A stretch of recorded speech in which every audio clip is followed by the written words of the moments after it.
My name is Arthur Phillips, and I live in Asheville, North Carolina. I was 28 years old when this incident happened to me.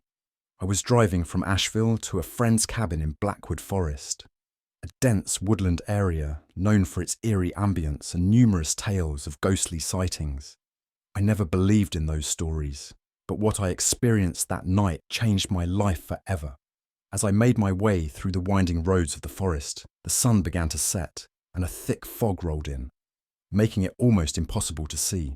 My car's headlights barely cut through the mist, and the tall, ancient trees loomed like shadowy giants on either side of the road.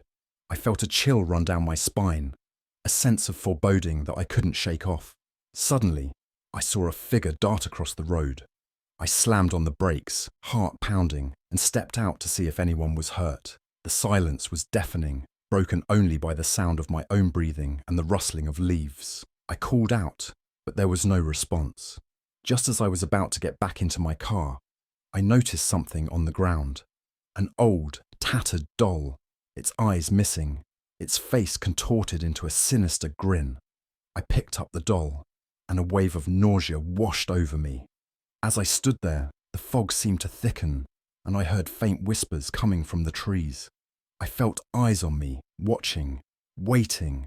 I dropped the doll and ran back to my car, locking the doors and speeding away. But the whispers followed, growing louder and more insistent. I finally reached the cabin, shaken and unnerved. My friend Mark greeted me with a puzzled look, but I didn't tell him about what had happened. That night, I couldn't sleep. I kept hearing the whispers, growing louder and more desperate. At one point, I looked out the window and saw the doll sitting on the porch, its hollow eyes staring right at me.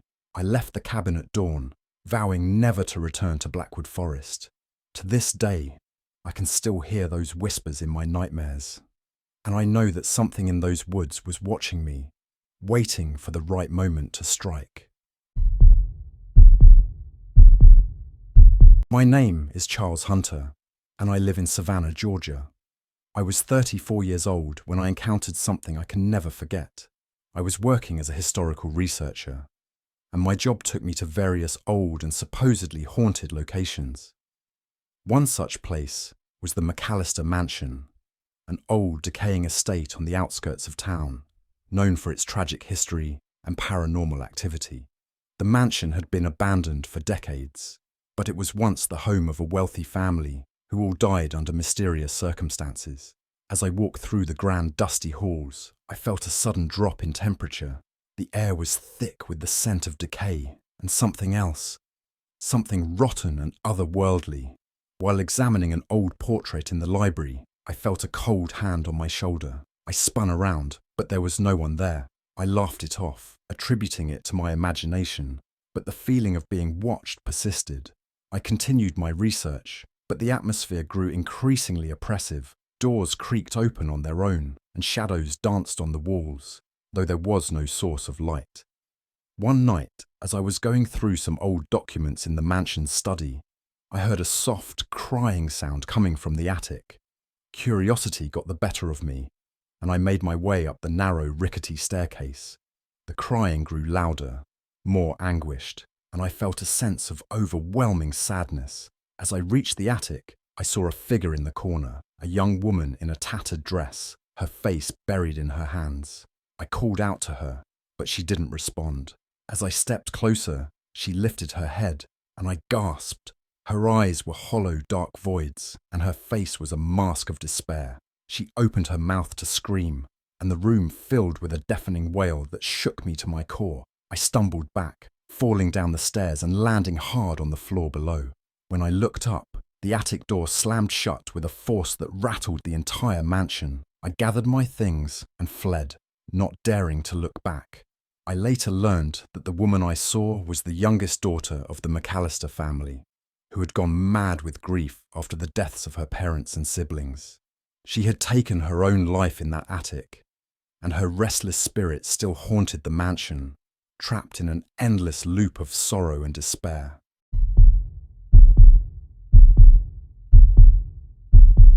My name is Daniel Reed, and I live in Salem, Massachusetts. I was 26 years old when I experienced something that still haunts me to this day. I was part of a paranormal investigation team, and we were called to investigate an old, abandoned church on the outskirts of town. The church had a dark history, with rumours of occult practices and demonic rituals. As we set up our equipment, the sun began to set, casting long shadows across the crumbling walls. The air was thick with a sense of unease, and I couldn't shake the feeling that we were being watched.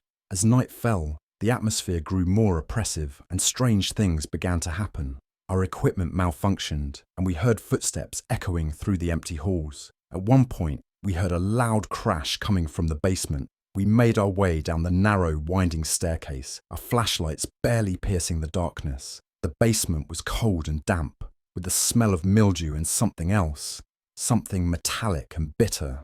As we explored, we found an old, ornate altar, covered in strange symbols and dark stains. Suddenly, the temperature dropped, and we saw a shadowy figure standing in the corner of the room.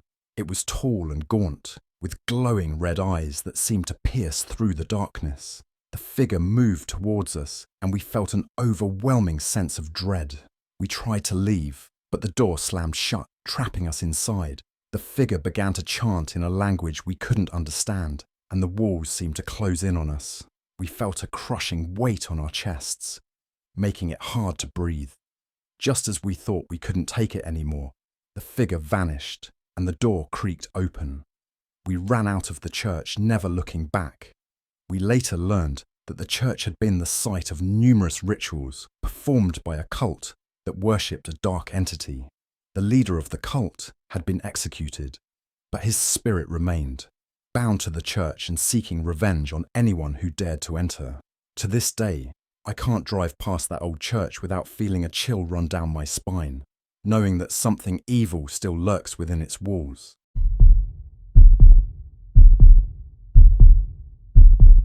My name is Michael Bennett, and I live in Philadelphia, Pennsylvania. I was 30 years old when I had an encounter that left me questioning everything I thought I knew about the supernatural. I was working as a night shift nurse at St. Mary's Hospital, a place with a long history and more than its fair share of ghost stories. One night, I was making my rounds when I heard a child's laughter echoing through the empty halls. I followed the sound, thinking it might be a lost patient, but the corridors were deserted. As I turned a corner, I saw a little girl in a white hospital gown standing at the end of the hallway. She had long, dark hair and a vacant expression. I called out to her, but she didn't respond. She just stood there, staring at me with eyes that seemed too old for her young face. I took a step towards her, and she vanished into thin air. I felt a cold breeze pass by, and the lights flickered. Shaken, I continued my rounds, but the feeling of being watched stayed with me. Later that night, I was in the break room when one of my colleagues, Sarah, came in looking pale and shaken. She told me she had seen the same little girl in the pediatric ward, and when she tried to approach her, the girl disappeared. We decided to check the hospital records and discovered that a young girl named Emily had died in that very ward many years ago. Emily had been a patient with a rare illness, and her death had been tragic and unexpected. Since then, there had been numerous reports of her ghost wandering the halls, always appearing to the staff on the night shift. Determined to find out more, Sarah and I spent the next few nights investigating, but the sightings continued, each one more unsettling than the last. One night, while reviewing old medical records in the archive room, we heard a soft humming. We turned to see Emily standing there, her eyes full of sadness. She pointed to a dusty old journal on the shelf. Inside, we found letters written by Emily's mother, pleading for better care for her daughter, letters that had gone unanswered. We realized that Emily's spirit was restless because of the neglect she had suffered. We arranged a small memorial service for her, hoping it would bring her peace. That night I saw her one last time, standing by her old bed, smiling softly before fading away. Since then, the sightings have stopped, but the memory of that little girl and her tragic story will stay with me forever.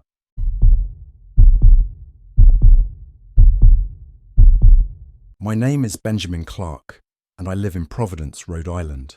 I was 32 years old when I took a job as a caretaker for Craven Manor, an old, sprawling estate with a dark history.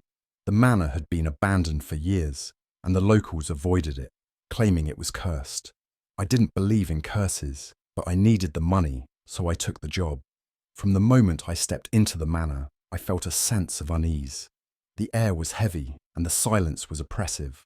As I explored the rooms, I noticed strange symbols etched into the walls and floors, symbols that I couldn't decipher. The manor was filled with old, dusty furniture and paintings of stern-looking ancestors who seemed to watch my every move. One night, as I was inspecting the basement, I found a hidden door leading to a secret chamber. The chamber was filled with old books and artifacts, and at the center was a large, ornate mirror. As I approached the mirror, I felt a sudden chill, and my reflection seemed to warp and twist.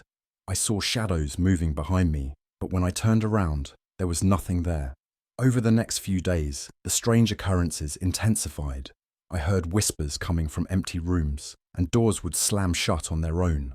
I saw shadowy figures darting through the halls, and objects would move on their own. One night, I woke up to find the mirror in my bedroom. Even though I had left it in the secret chamber, my reflection looked different, more sinister, with eyes that seemed to bore into my soul.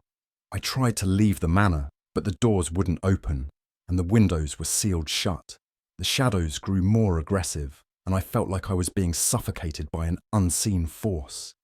Desperate, I smashed the mirror, and a deafening scream filled the air. The shadows receded, and the doors finally opened, allowing me to escape.